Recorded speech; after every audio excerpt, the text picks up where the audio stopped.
Venezuela's state-run oil company PDVSA said that it was engaged in negotiations with the U.S. for the sale of oil.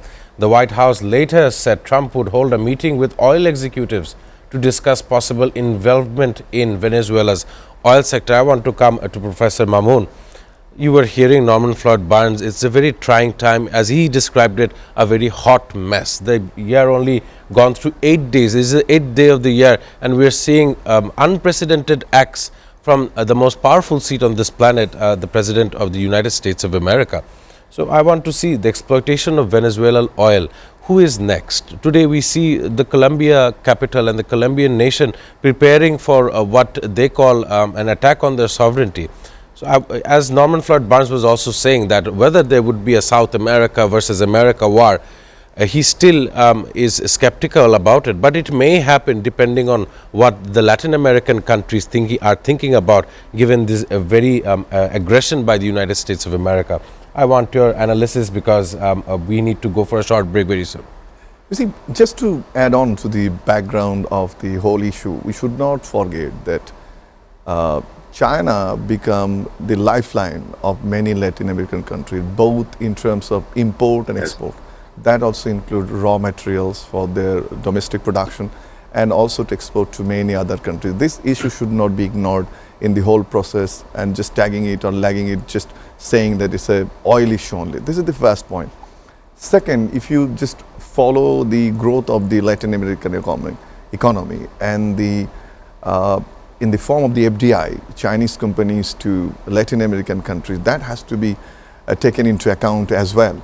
Due to the recent stability in Latin America, and also for the availability of the cheap labor, and also for the influence of the BRICS, these economies were having help from China. China's aid and assistance has different issues, and we'll have debate on that differently on Chinese aid and tide aid issues.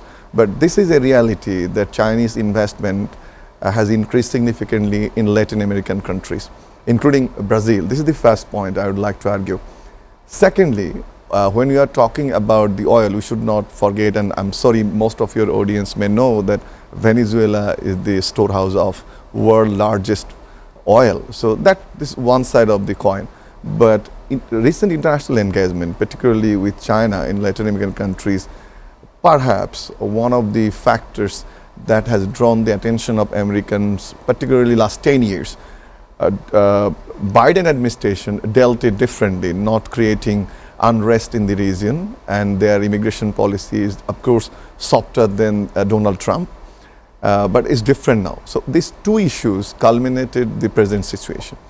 In terms of the sovereignty of the Latin American countries, and what Douglas has said, that escalation of the tension to a different level, even to a war, I don't disregard this point, but at this point in time, what Douglas was saying, that I'm also in favor with his statement that it would take some time, but as you said, the next destination seemingly maybe Colombia, maybe other countries, you don't know. And don't forget the Mexican case of grabbing thousands miles of land by the Americans. So the tension was always there, and most of the time, if you just follow the Latin American politics, you will see that most of the Latin American countries really went against their people's will, their sovereignty, and always tried to have a balance with USA.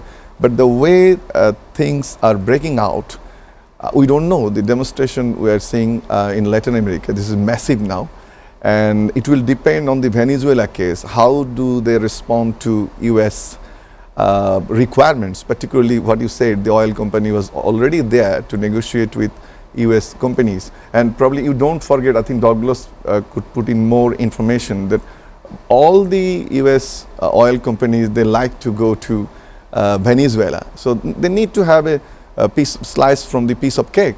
So this is one side we should not ignore. Right. So in drawing the conclusion of the whole scenario, I don't think you will have a very good 2026. It's a bumpy road ahead for the Latin American countries. Thanking Professor Abdullah Al Mamun for an astounding observation regarding Latin America.